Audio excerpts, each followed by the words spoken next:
Proud to be here. Thanks for having us.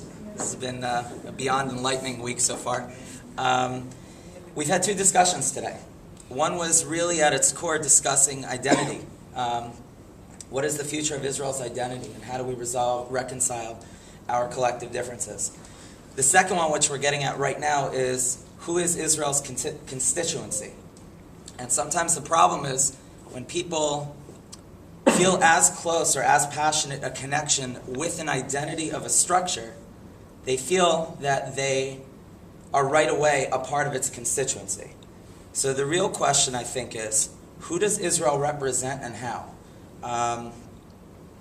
We had a third session. We had one that Yoav that led, I think, on Shabbat, where we discussed the structure of how Israel's, what its role should be internationally.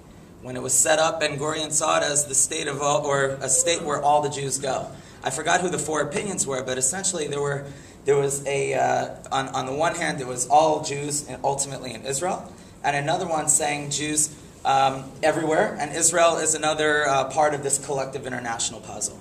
If Israel's role is somewhere in between, that it plays a central role in issues for Jews abroad, then Jews abroad are a part of the constituency of that, so long as that organization retains its focus to the area that it governs.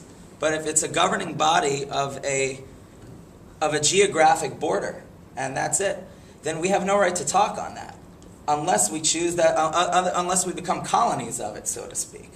So it's the challenge now is because we're living in a more international village, or whatever you want to call it, we have to discern between the two, between what Israel is geographically and what it is from a leadership perspective, or a central perspective for Jews internationally.